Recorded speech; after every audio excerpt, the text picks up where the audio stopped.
Al-Fatihah.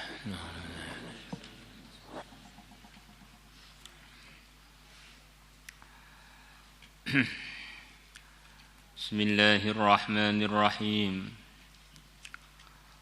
Wa qala ta'ala, dan Allah Ta'ala telah berfirman, Qul, katakanlah, lil mu'minina, kepada orang-orang iman yang laki-laki, yaghuddu, supaya mereka menundukkan, min absarihim, sebagian pandangan-pandangan mereka. Banyak mufassirin mengartikan min di sini sebagaimana umumnya min, yaitu artinya sebagian. Katakanlah kepada orang-orang yang beriman yang laki-laki, supaya mereka menundukkan sebagian pandangan mereka. Maknanya ada sebagian pandangan itu yang tidak boleh kita teruskan memandangnya. Dan makna yang lain, sebagian pandangan itu kita tidak apa-apa memandangnya, bahkan bisa berpahala di dalam memandangnya. Bahkan bisa wajib di dalam memandangnya.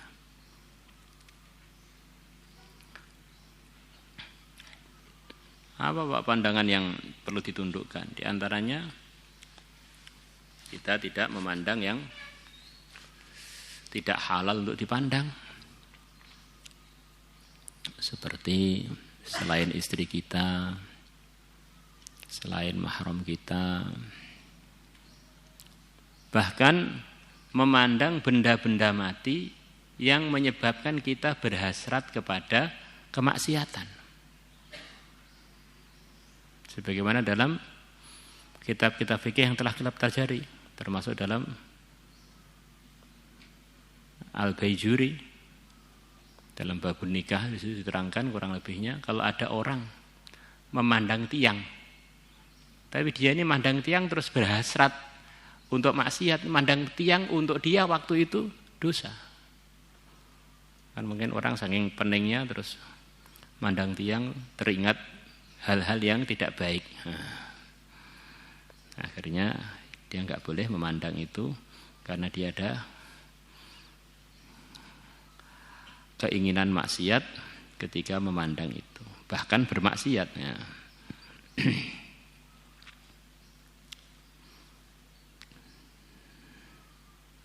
Memandang baju terus ingat kepada yang pakai baju, ingat kepada maksiat bersama yang pakai baju atau maksiatnya yang pakai baju. Nah, bisa saja.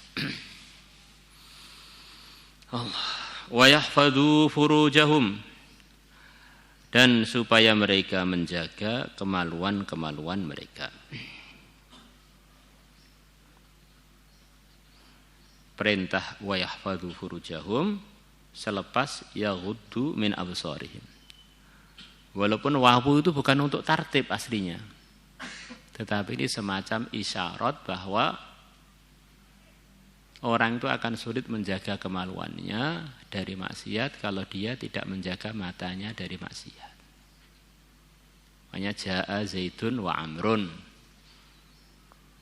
Bisa saja Zaidnya duluan, Amrnya duluan. Bisa saja Zaidnya datang duluan, bisa saja Amrnya datang duluan. Bisa juga bersamaan, tapi yang jelas dua-duanya sama-sama datang. Walaupun datangnya tidak bersamaan. Katakanlah kepada orang-orang iman yang laki-laki, supaya mereka menundukkan sebagian pandangannya dan supaya mereka menjaga kemaluannya. Maka banyak ulama yang memberikan arahan dari ayat ini bahwa menjaga kemaluan kaitannya dengan menjaga pandangan. Tapi ada yang mengartikan wawu sebagaimana umumnya wawu, yaitu artinya yang penting sama-sama dijaga. Karena ada orang yang kebalikannya, karena kemaluannya masalah akhirnya matanya jadi jalang. Bisa saja kebalikannya, bukan mesti harus matanya duluan. Sarungnya duluan akhirnya matanya nggak bisa nahan. Nah, bisa saja. Jadi bisa saja begitu itu. Atau bisa saja bareng-bareng, matanya masalah juga kemaluannya masalah, bareng-bareng. Maka harus dijaga semuanya. Bisa dipahami ya? Sebagaimana keterangan Ja'a Zaidun wa Amrun tadi. Kedua-duanya sama-sama datang. Bisa bersamaan, bisa salah satunya lebih duluan. Yang penting sama-sama mengerjakan namanya kedatangan. Maka tidak selalu orang itu, permasalahan itu selalu munculnya dari pandangan duluan baru ke kemaluan. Tidak, bisa saja kebalikannya atau bisa saja kerjasama bareng-bareng. Allah. Zalika yang begitu itu menundukkan sebagian pandangan dan menjaga kemaluan. Azka lahum, lebih membersihkan mereka. Kalau kita pengen bersih, maka jagalah sebagian pandangan dan jagalah kemaluan. Innallaha, sungguhnya Allah khabirun, maha mengetahui, bima yasna'u, dengan apa yang mereka buat. Wa qul, dan katakanlah, lil mu'minat, kepada para wanita yang beriman, yaghdudna min absarihin, supaya mereka menundukkan sebagian pandangan mereka. Wa yahfadna furujahun, dan supaya mereka menjaga kemaluan-kemaluan mereka. Yang disuruh menjaga pandangan itu adalah bukan laki-laki saja. Dan yang disuruh menjaga kemaluan bukan laki-laki saja, wanita juga. Tentu sama juga. Laki-laki punya nafsu, perempuan juga punya nafsu. Kalau enggak jaga pandangan, enggak jaga kemaluan, akhirnya terjadilah pelanggaran dalam hal tersebut.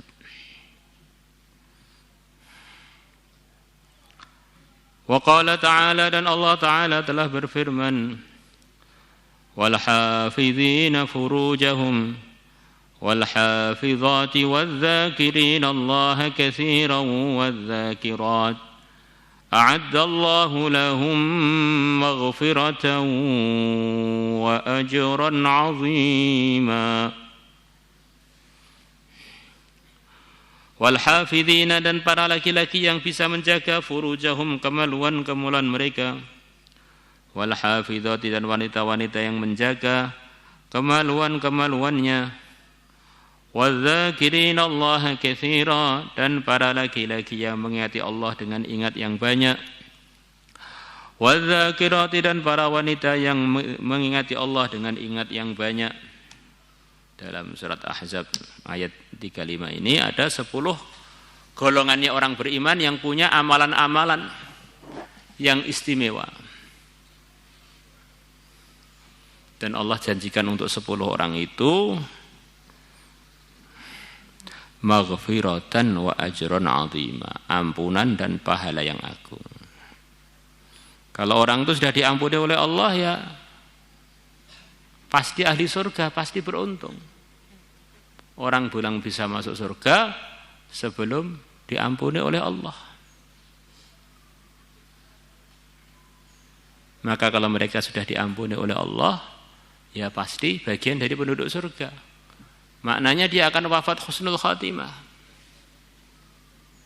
Maknanya doa-doa dia akan makbul.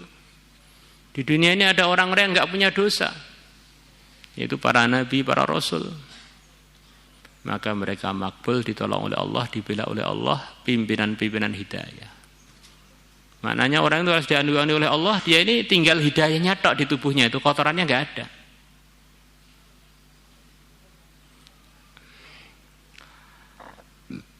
Wa ajran 'azima, dan pahala yang besar. Kalau Allah sudah bilang besar, itu sudah, kita enggak akan bisa mengukur besar yang difirmankan oleh Allah besar. Dunia dengan segala isinya yang kita anggap besar ini, yang untuk keroyokan macam-macam orang yang cinta dunia, itu di sisi Allah tidak setara dengan sayap nyamuk. Enggak ada harganya. Andaikan dunia ini setara di sisi Allah dengan sayap nyamuk, ada harganya, maksudnya walaupun dengan harga yang begitu kecil. Allah tidak akan memberikan dunia ini kepada orang kafir tidak akan diberi walaupun seteguk air. Maka kalau kebanggaan itu dengan dunia, lucu. Dunia itu enggak ada harganya. Berharga kalau dikelola dengan aturan yang diridhai oleh Allah. Hakikatnya yang berharga ya aturannya itu. Kalau dunianya kan fana, akan hancur, akan ditinggal. Allah.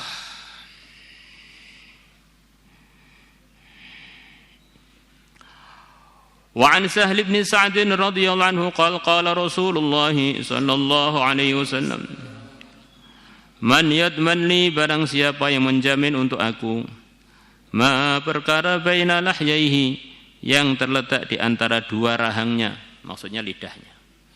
Siapa yang menjamin kepada saya, dia bisa mengontrol lidahnya. Mengontrol lidahnya dari perkara-perkara yang tidak diridhai oleh Allah.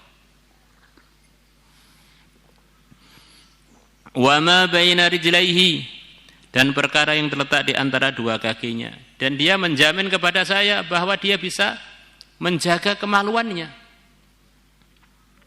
Adman, maka aku menjamin lahu, untuk dia al-jannata, surga.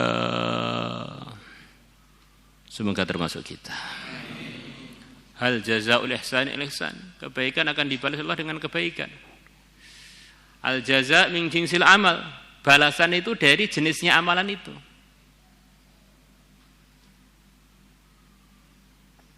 Balasannya sedekah di dunia ini sebelum di akhirat akan dimudahkan urusan harta di antaranya.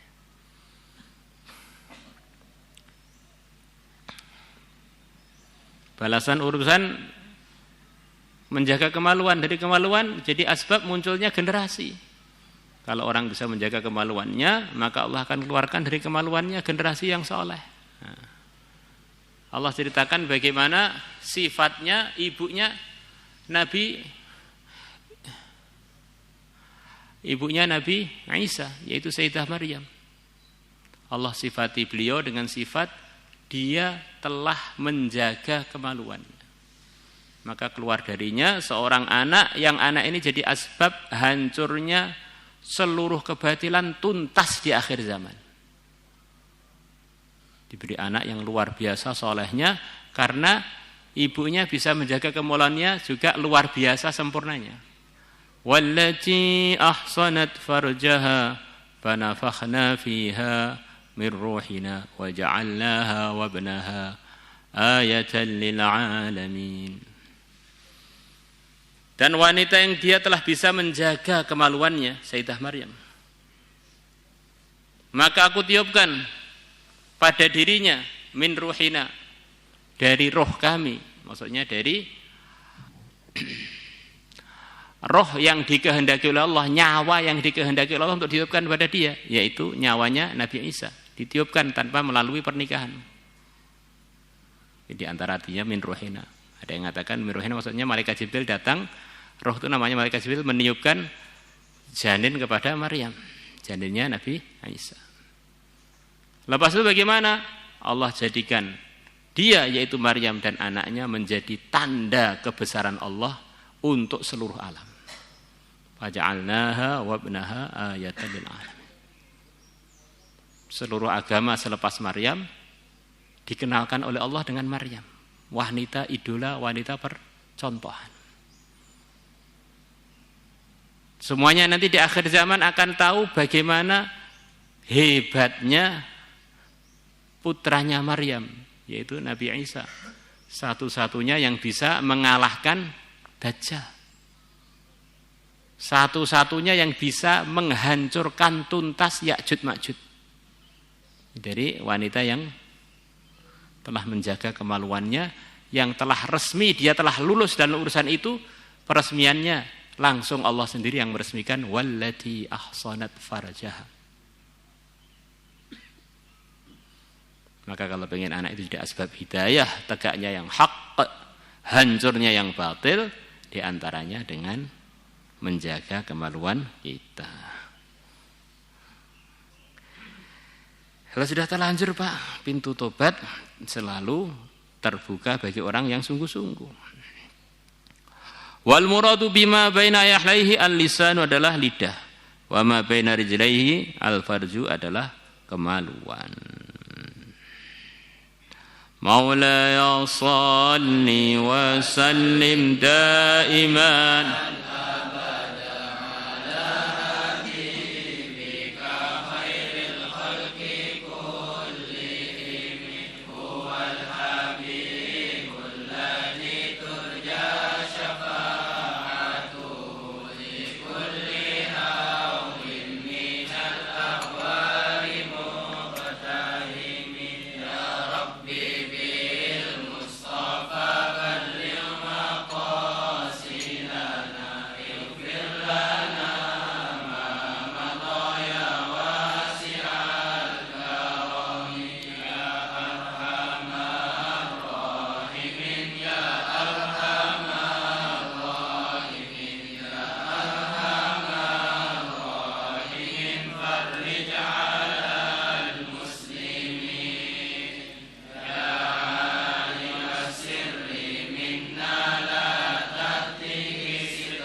salatullah